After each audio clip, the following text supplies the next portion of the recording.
ባለፈው ሳምንት እንደምታስታውሱት ካስተማርኩ በኋላ ያስተማርኩትን ትምህርት ወዲያው እዛው ላይ ጥያቄ ጠይቄ ለመለሱ 10 መጽሐፍ ስጦታ ሰጥቻለሁ። ዛሬም እንደተለመደው እህተ ኢየሱስ እግዚአብሔር ይስጥሽ ወይዘሮ ገነት 10 መጽሐፍ አዘጋጅታ አምጥታለች። እግዚአብሔር ይባርክሽ በሏት እስቲ። እግዚአብሔር ይባርክሽ በእውነት ሳትሰለች በየሳምንቱ 10 መጽሐፍ እያተመች ይዛ ትመጣለች እና ጸጋውን ያብዛልሽ።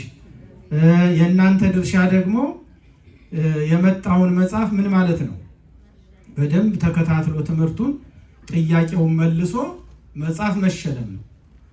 ዛሬ ደግሞ ማን ያሸንፍ ይሆን? በደንብ ተከታተሉኝ። የባለፈውን ሳምንት በጥቂቱ ለማስታወስ የተማርነው ምን ነበረ? የነበራችሁ ያለፈው ሳምንት ትምህርት ምን ነበር? የቅዳሴው ትምህርት ስንተኛውን ክፍል ነው ያየነው? አልነበራችሁም? እንዲሁላችሁ አይ ዝም አላችሁ ብዬ ነው። ባለፈው ሳምንት የተማርነው ቅዳሴውን በ3 ከፍለን ነው አይደል እያየን ያለን? አትርሱ እንጂ የዝግጅት ክፍል ሚለውን ጨርሰን የምን ክፍል ነው የተማርነው? የትምህርት ክፍል። በትምህርት ክፍል ውስጥ የተወሰነውን አይተናል። ይህ ክፍል ከአሃዱ እስከ ጻው ያለው ነው ብለናል። የትምህርት ክፍል የተባለበትን ምክንያት ተነጋግረናል። ወደ እሱ አልመለስም። ለምን የትምህርት ክፍል ተባለ የሚለው ነው። ስለዚህ ያቆምነው ቅዱስ ሐዋርያ ጳውሎስ የሚለው አካባቢ ነው። በእርግጥ ወደፊት አልፈን መጻሕፍቱን ስንጠቃቅስ የትምህርት ክፍል ለምን ተባለም ብለን 5 ዋና የመጽሐፍ ቅዱስ ክፍሎች ስለሚነበቡበት ይልቁንም የክርስቶስ የመንግስቱ ወንጌል የሚነበብበት ክፍል ስለሆነ እንደገና መግቢያው ላይ አሐዱ አብ ቅዱስ፣ አሐዱ ወልድ ቅዱስ፣ አሐዱ ውእቱ መንፈስ ቅዱስ ተብሎ ምስጢረ ሥላሴን መስክረን የምንጀምርበት ክፍል ስለሆነ የትምህርት ክፍል ተብሏል ብለን እነዚህን መጻሕፍት ዘርዝረን ስንጠቅስ ከዚያ ውስጥ ምን ጠቅሰናል? አንዱ ምስባክ ነው። ከመዝሙረ ዳዊት የሚሰበከው ምስባክ አሁን ቅድም የነገርኳችሁ እስማርያ እግዚአብሔር ለጽዮን ወአብደራ ከመ ተኩኖ ማኅደሮ ዛቲ ይእቲ ምዕራፊ ለዓለም ተብሎ ዛሬ የተሰበከው ይሄ ከመዝሙረ ዳዊት ነው የሚወጣው። ሁልጊዜ ምስባኩ ከየት ነው የሚወጣው ብያችኋለሁ? ከመዝሙረ ዳዊት ብቻ ነው። 3 መስመሮች ይመረጣሉ። ከዕለቱ በዓል ጋር የሚስማሙ ከወንጌሉ ጋር ከመዝሙሩ ጋር ከመልእክታቱ ጋር የሚስማማ ከዳዊት መዝሙር 3 መስመሮች ተመርጠው ከፍ ባለ ዜማ ይሰማሉ ከወንጌሉ አስቀድሞ። ያንን ምሳሌውን ተናግረናል። ምስባክ የምን ምሳሌ ነው ብያችኋለሁ? አረብ ማርያም የነቢያት ትንቢት ምሳሌ ነው አይደል? እየረሳችሁ እንዲህ በአንድ ሳምንት የነቢያት ትንቢት ምሳሌ ነው። ምስባኩ ስንት ጊዜ ይሰበካል ብለናል? 5 ጊዜ። ዲያቆኑ 2 ጊዜ ይለዋል፣ እኛ 3 ጊዜ እንለዋለን። 5 መሆኑ ምንድነው? 5500 የዓመተ ፍዳ የዓመተ ኩነኔን ዘመን የሚያስታውስ ነው። ከዚያ በኋላ በ6ኛው ምን ይነበባል? የክርስቶስ የመንግስት ወንጌል።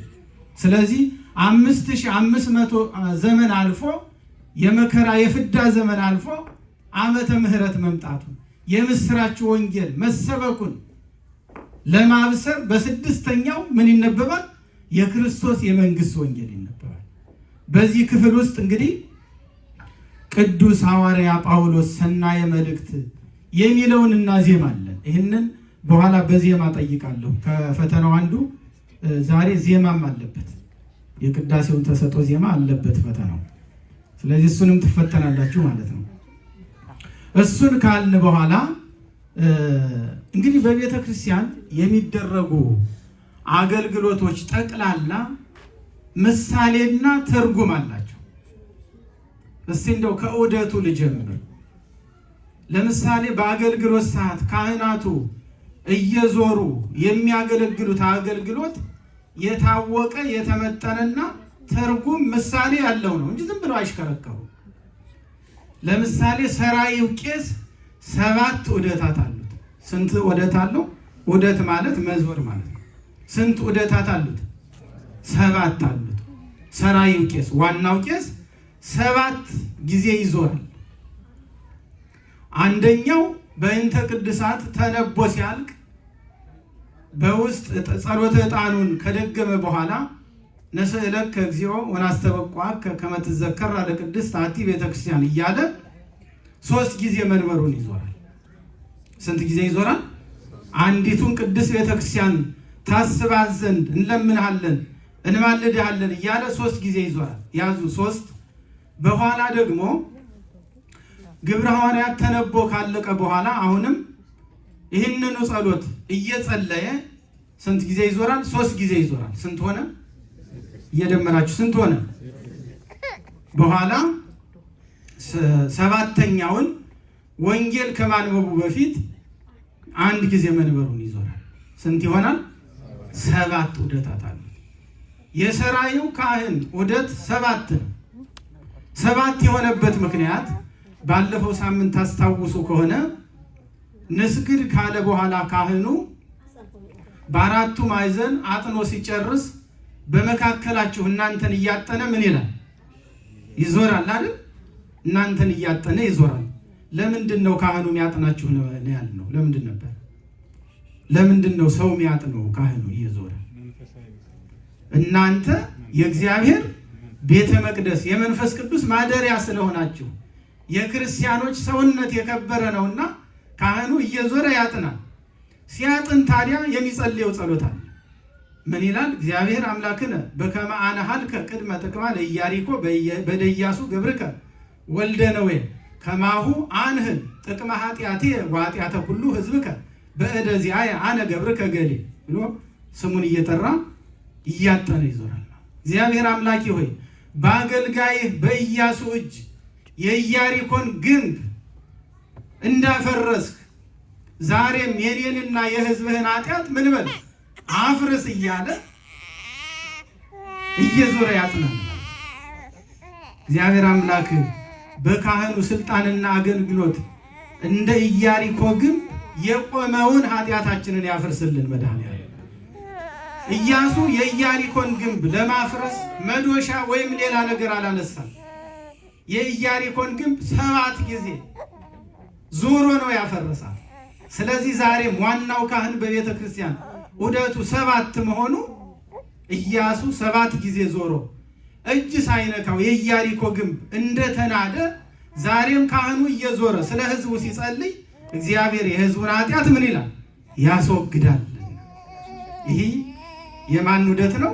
የሰራዩ ካህን ዑደት ስንት ነው አልኳችሁ? 7 ያዙ። የንፍቁ ካህን ዑደት ደግሞ 3 ነው። 3 ጊዜ ይዞራል። 1 ጊዜ ግብረ ሐዋርያት አንብቦ ሲገባ፣ 2ኛ ደግሞ ወንጌል ተነቦ ሲገባ፣ 3ኛ ሰራዊተ መላእክት ተብሎ አጥኖ ሲገባ 3 ጊዜ ይዞራል። የስሉስ ቅዱስ ምሳሌ ነው። የአብ የወልድ የመንፈስ ቅዱስ የሶስትነታቸው ምሳሌ ነው። ይህ ዑደቱ ይህን ይመስላል። ካህናቱ ዲያቆናቱ ሲዞሩ ራሱ ማን ከማን በፊት መሆን እንዳለበት ስርዓት አለ። ዝም ብሎ አይዞርም።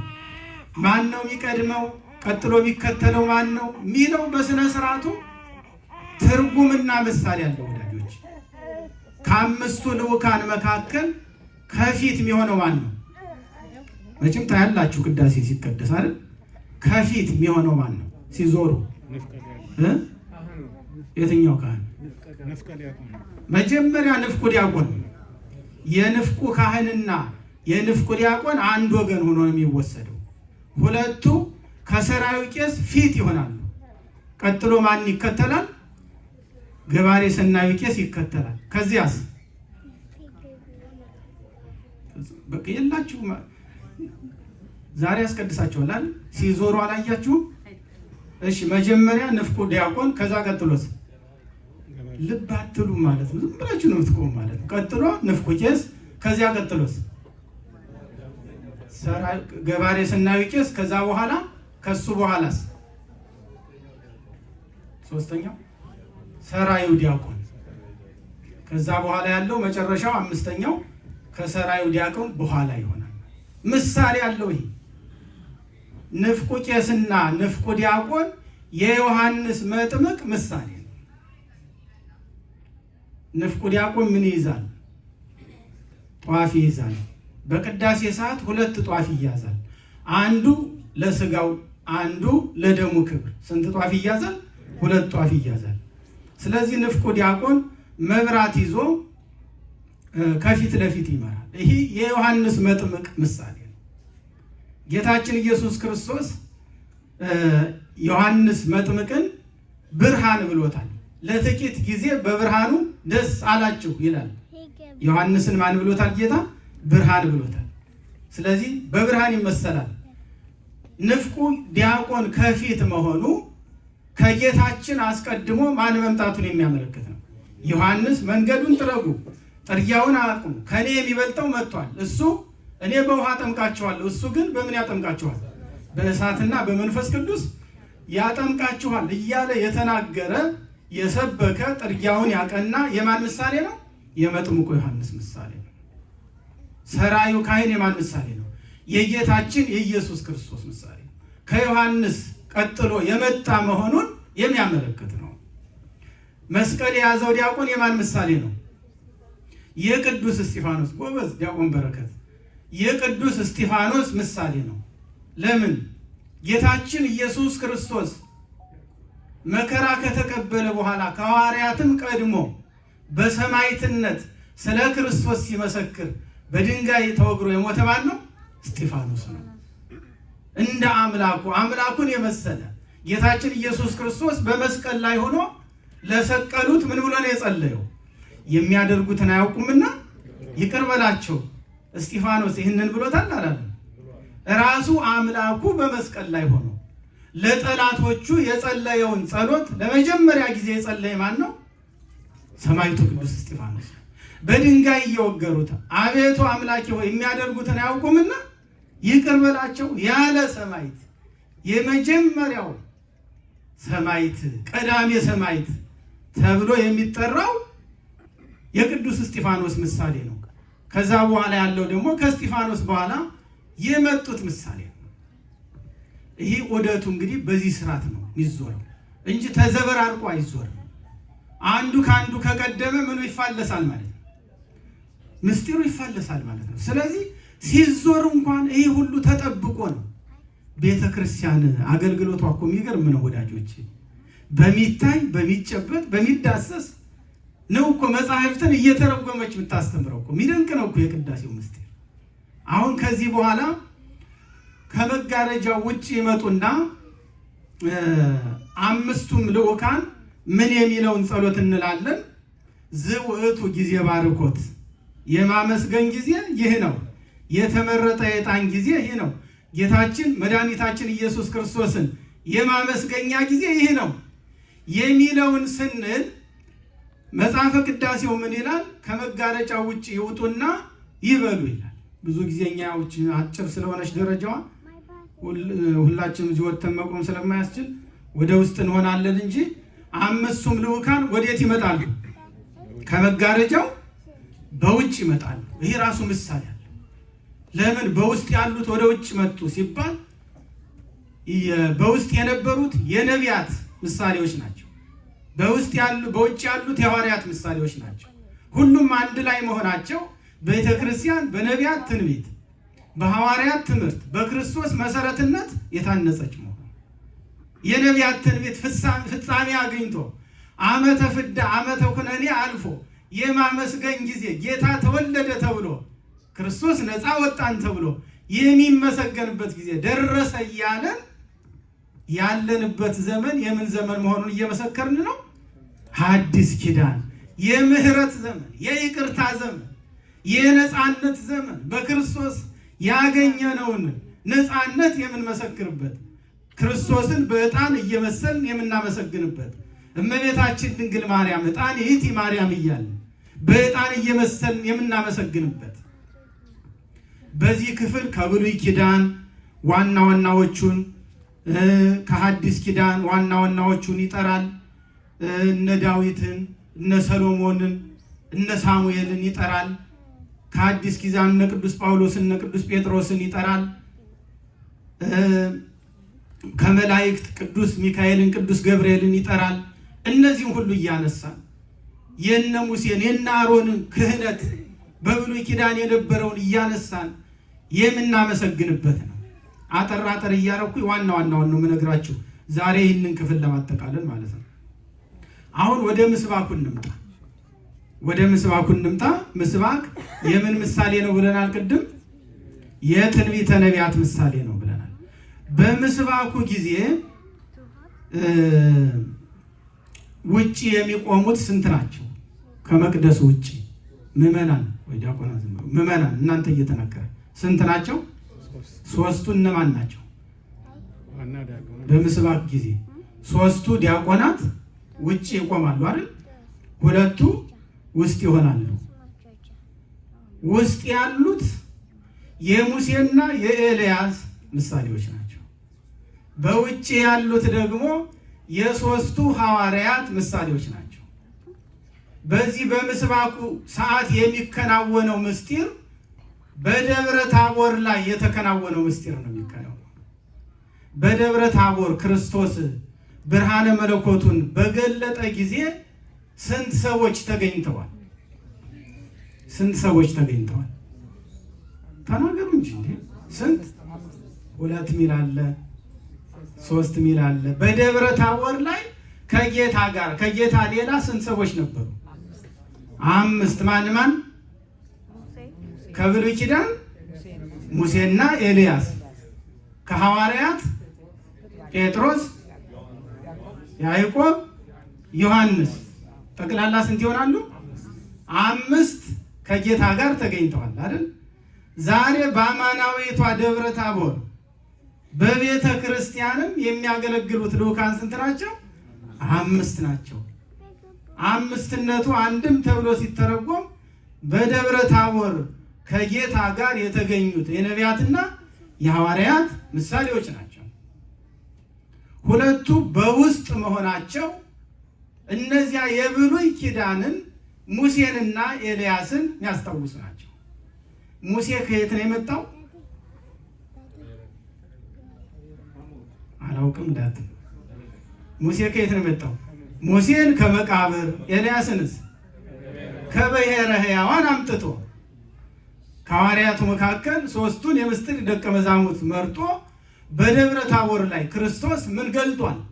ብርሃነ መለኮቱን ገልጧል።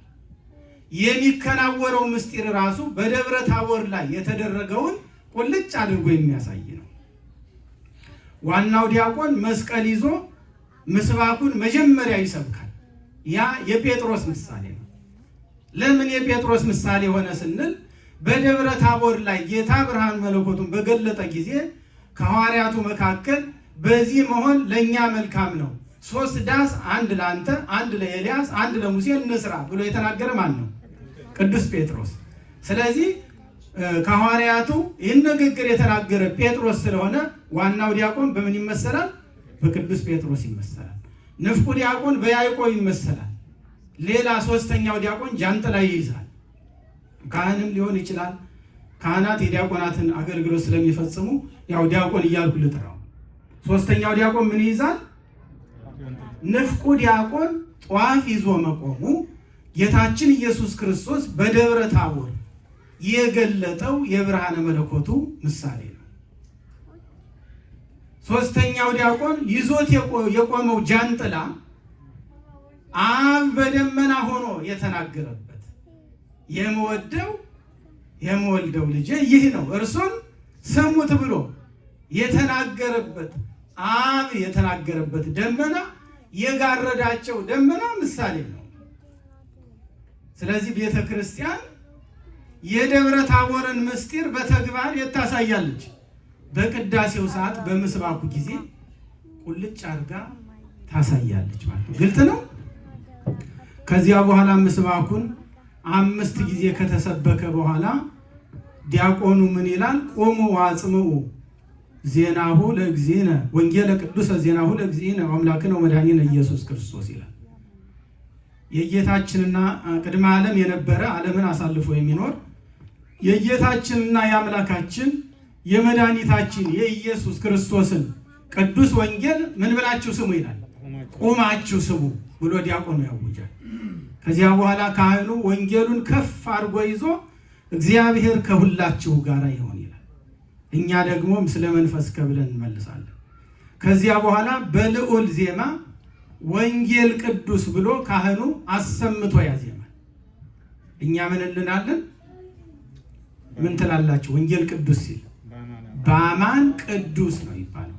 ወንጌል ቅዱስ አይደል ያለው? እኛ ስንመልስ አንዳንድ ጊዜ በአማና የሚላል አይልም። እዚህ ላይ በአማን ቅዱስ፣ ይህ ቅዱስ ወንጌል ነው ብሎ ካህኑ ሲያውጅ እኛ ምን ብለን እንመልሳለን? በእውነትም ቅዱስ ነው፣ እውነት ነው፣ ቅዱስ ወንጌል ነው ብለን ማመናችንን ምን እንላለን? እንመሰክራለን። ከዚያ በኋላ ካህኑ ወንጌል ቅዱስ ካለ በኋላ በማቴዎስ በማርቆስና በሉቃስ ወንጌል ዘዜነወ ይላል። ምን ይላል? በማን በማን አልኳችሁ? ደክሟችኋል እንዴ? ልጨርስ? ፍዝዝ አላችሁብኝ። በማን በማን? በማቴዎስ በማርቆስና በሉቃስ ምን ይላል? ዘዜነወ። ለምን? በዮሐንስ ዘሰበከ ይላል። በዮሐንስ ብቻ ነው ዘሰበከ የሚለው። ለምን በእነዚህ በሶስቱ ዘዜነወ አለ? ዘዜነወ ማለት የተናገረው፣ ማቴዎስ የተናገረው፣ ሉቃስ የተናገረው፣ ማርቆስ የተናገረው ማለት ነው። ዘሰበከ ማለት ደግሞ የሰበከው ያስተማረው ማለት ነው። ለዮሐንስ ብቻ ሲሆን ዘሰበከ ለምን ተባለ ለሚለው ሶስቱ ሐዋርያት ሶስቱ ወንጌላውያን የጻፉት ማን የተናገረው ነው? ጌታችን ኢየሱስ ክርስቶስ አይደል? እሱ ያስተማረውን ወንጌል ነው የጻፉት። አዲስ ነገር አላመጡም። የጌታን ነው። ጌታ በምድር ላይ የሰራውን ያስተማረውን ትምህርት ነው የጻፉት። ቅዱስ ዮሐንስስ አዲስ ትምህርት በመጀመሪያ ቃል ነበረ ብሎ ረቂቅ ምስጢር ተገልጦለት፣ ሰማያዊ ምስጢር ተገልጦለት የእግዚአብሔርን ቅድምና ከዓለም አስቀድሞ መኖሩን በመናገር ነው አይደለም? አዲስ ምስጢር በመናገር ነው ቅዱስ ዮሐንስ ወንጌሉን የሚጀምረው። ስለዚህ ምን ተባለ? ዘሰበከ፣ አዲስ ትምህርት ያመጣ የክርስቶስን ሕያውነት ቀዳማዊነት ሁሉ በሱ መፈጠሩን እየተናገረ ወንጌሉ ስለሚጀምር ምን ተባለ? ዘሰበከ ዮሐንስ ይባላል። አሁን በዚህ ሰዓት ደግሞ የሚከናወነውን ስራ ትጠይቃችኋለሁ፣ እናንተ ትመልሱልኛላችሁ። ልክ ካህኑ ወንጌሉን ይዞ ሲወጣ ግዕዝ ቅዳሴ ከሆነ ምን እንላለን? በወንጌል መራሕከነ እንላለን። በደንብ እያያዛችሁ። ግዕዝ ከሆነ ምን እንላለን? እዝል ከሆነስ ተፈስሑ በእግዚአብሔር እንላለን። አሁን ቅዳሴው እዝል ነው ግዕዝ ነው የሚለውን በዚህ መለየት ትችላላችሁ። ቅዳሴ በዜማ ደረጃ ሲነገር ግዕዝና እዝል ተብሎ ነው። ስንት የዜማ ስንቶች አሉን? ሶስት። ምን ምን ናቸው? ግዕዝ፣ አራራይ፣ እዝል ሶስት ናቸው። ግን በቅዳሴ የሚከፈሉት ወይ ግዕዝ ነው ወይ እዝል ነው ተብሎ። ለምን? አራራይና ግዕዝ በአንድ ላይ ስላሉ። ዲያቆኑ አሁን መጀመሪያ ተንስ ብሎ የሚጀምርባት ዜማ የምን ዜማ ናት? አራራይ ነው። አራራይ ነው። ግዕዝና አራራይ አንድ ላይ ሆኖ ግዕዝና እዝል ተብሎ ይለያል። ስለዚህ እዚህ ላይ ታውቁታላችሁ። በወንጌል መራሕከነ ከተባለ ዛሬ ቅዳሴው ምንድን ነው ማለት ነው? ግዕዝ ነው ማለት ነው። ተፈስሑ ከተባለ እዝል ነው። በአጽዋማት ወቅት አላቸው። በብዛት በአጽዋማት ግዕዝ ይቀደሳል። በበዓላት ስቡ ተብሎ ማህሌት ከተቆመ እዝል ይቀደሳል። አሁን ዛሬ ለምሳሌ ወቅቱ የግዕዝ ወቅት ነው። ከህዳር 6 እስከ ስብከት መግቢያ እስከ ታኅሳስ 7 ወይም 13 ወቅቱ የግዕዝ ወቅት ነው። ግን ዛሬ ለምን እዝል ቀደስን ሲባል ምን ስለሆነ ነው? አብይ በዓል ስለሆነ። አበይት በዓላት ሲሆኑ ግዕዙ ቅዳሴው ምን ይሆናል? እዝል ይሆናል። አሁን እሱ ከተባለ በኋላ ወንጌሉን ከፍ አድርጎ ይዞ ዋናው ሰራዩ ካህን ለማን ይሰጠዋል? ወንጌሉ እዚህ ላይ በደንብ ልብ በሉ። በጣም የሚገርም ስርዓት አለ እዚህ ላይ። ካህኑ በቀጥታ ወጥቶ ለዲያቆኑ አይደለም የሚሰጠው። ለማን ነው የሚሰጠው? ለንፍቁ ቄስ። ለንፍቁ ቄስ ይሰጠዋል። ንፍቁ ቄስ ተቀብሎ ለማን ይሰጠዋል? ምንድን ነው አሁን ይሄ? አንዳንድ ሰው ምን ይላል መሰላችሁ? ምንድን ነው የሚቀባበሉ? ዝም ብሎ ቀጥታ ለዲያቆኑ አይሰጠውም ይላል። ምስጢር አለ ወዳጆች፣ ዝም ብሎ አይደለም። በቤተክርስቲያን የሚከናወኑ ስርዓት እያንዳንዱ ትርጉም ምሳሌ አለ። በቀጥታ ለዲያቆኑ ሳይሆን ለማን ነው የሚሰጠው? ለንፍቁ ቄስ ነው የሚሰጠው። ሲሰጠው ምን ይላል? ተናገሩ እንጂ ምን ይላል? ቅዳሴ ላይ እኮ የምታውቁት ነው። ዋናው ቄስ ለንፍቁ ሲሰጥ ምን ብሎ ነው የሚሰጠው? ነዋ ወንጌለ መንግሥቱ ለወልደ እግዚአብሔር፣ ወደ መንግሥተ ሰማያት መርታ የምታገባ የመንግሥቱ ወንጌል የወልደ እግዚአብሔር ልጅ የኢየሱስ ክርስቶስ የመንግሥቱ ወንጌል እነሆ ብሎ ለማን ይሰጠዋል? ለንፍቁ ይሰጠዋል። ንፍቁ ደግሞ ምን ይላል? ለዲያቆኑ ሲሰጠው መንግሥቶ ወጽድቆ ዘአወፈየኒ አወፈይኩከ፣ የሰጠኝን መንግሥቱንና ጽድቁን ሰጠሁህ ብሎ ለማን ይሰጠዋል? ለዲያቆኑ ይሰጠዋል። አሁን ምሳሌ አለው። ይሄ ዋናው ቄስ የማን ምሳሌ ነው? የጌታ ምሳሌ ነው። ብዙ ጊዜ ዋናው ቄስ የጌታ ምሳሌ ነው። ዋናው ቄስ የማን ምሳሌ ነው? እንደየቦታው ግን ምስጢራቱ ሊለያዩ ይችላል።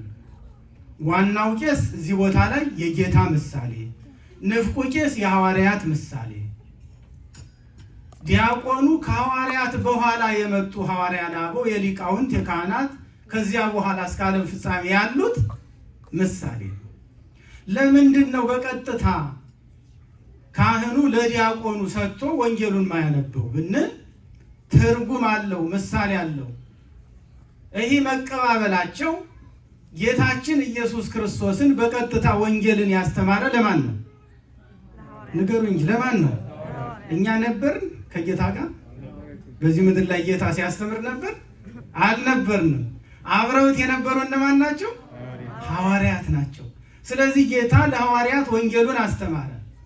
መንግሥቶ ወጽድቆ ዘአወፈየኒ አወፈይኩከ፣ የሰጠኝን መንግሥቱን ምን አልኩህ ይላል ካህኑ፣ ሰጠው ይላል። ሐዋርያት ደግሞ ከጌታ የተቀበሉትን ሳይቀንሱ ሳይጨምሩ ለማን አስተማሩ?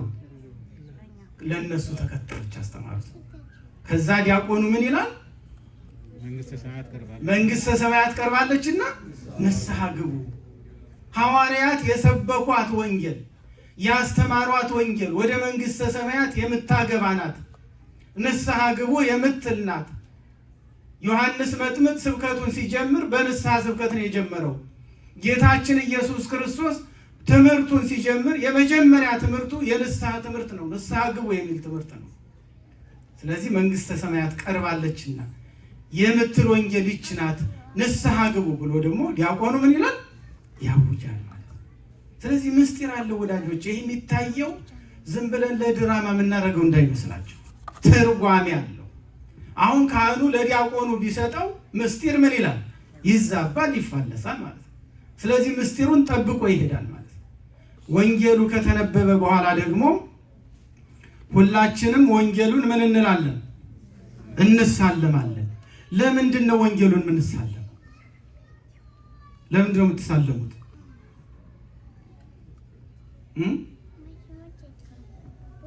እስኪ እንደው የሚነግረኝ ወንጌል የምትሳለሙት ለምንድን ነው?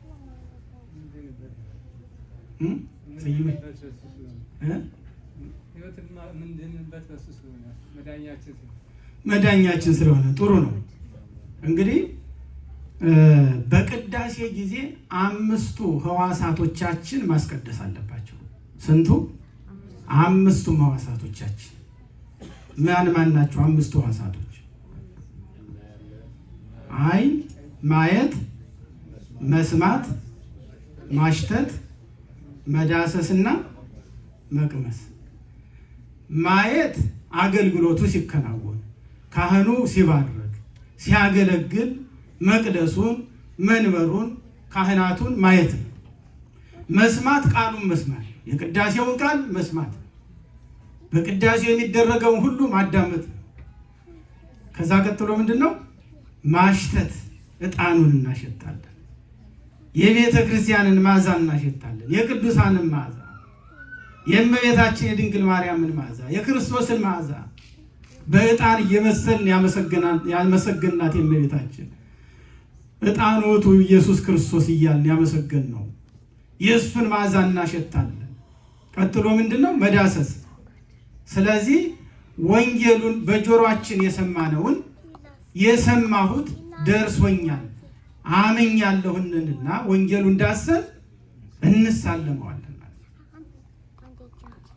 ከዛ ምን ይቀራል? መቅመስ። እቺ ናት የምትቀረን። አሁን መጨረሻ ሁላችሁ አስቀድሳችሁ አንዱ ሕዋስ ይቀራል ማለት ነው። መቅመስ ምንድነው?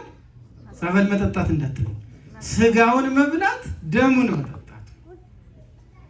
ስለዚህ ሰው 4 ሕዋሳቱ አስቀድሶ አንዷን አጉድሎ ይሄዳል ማለት ነው። ያልቆረበ ሰው መቁረብ የማይችል ከሆነ ችግር የለም። ግን ዘላለም ዓለሙን እንዲህ የሆነ የሚሄድ ከሆነ 5ቱም ሕዋሳቱ ምን አላሉ? አላስቀደሱም ማለት ነው። ተፋቀሩ በበይናቲክሙ በምትል ወንጌል አንድ መሆናችንን ለመግለጽ ሁላችን ምኑን እንስመዋለን?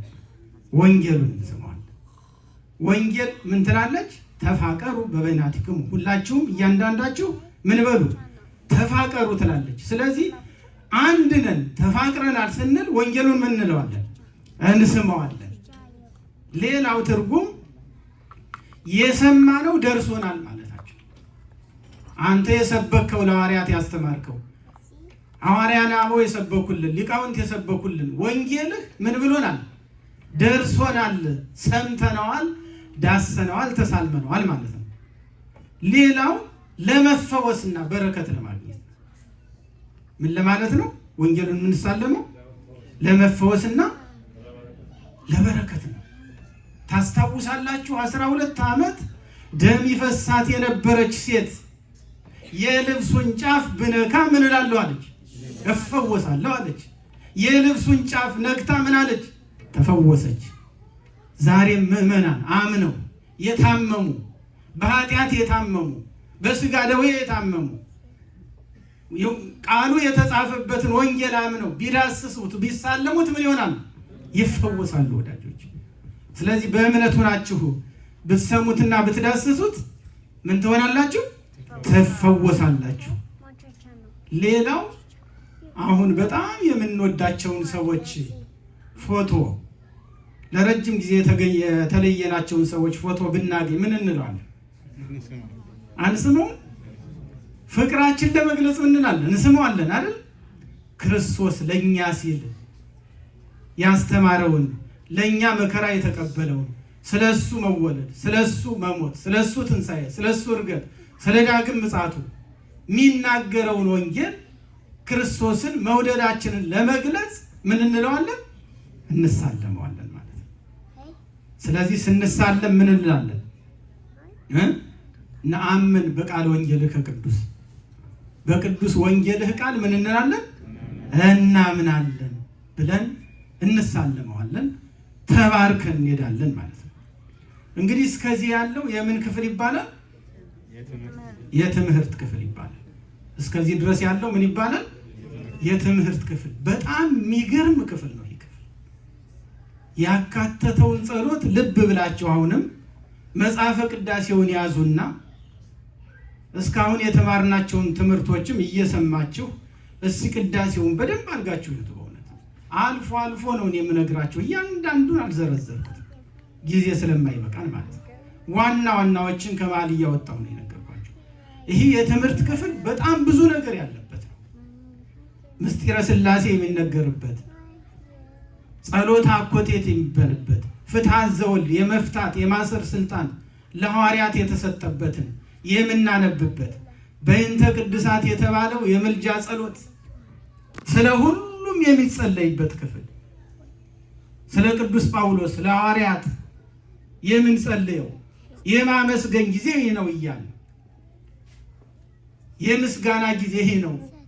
ዓመተ ፍዳ ዓመተ ኩነኔ አልፎ ዛሬ ምሕረት ያገኘንበት ዘመን ይህ ነው እያልን የምናመሰግንበት ኪዳን የሚደርስበት እንደገና መዝሙረ ዳዊት በምስባክ የሚሰማበት የምስባኩ ምስጢር ደግሞ እነዚህም ሁሉ ያካተተ ከምንም በላይ ደግሞ የክርስቶስ የመንግስት ወንጌል ምን የሚልበት የሚነበብበት የሚሰማበት የወንጌሉ ምስጢር የሚብራራበት ክፍል ነው።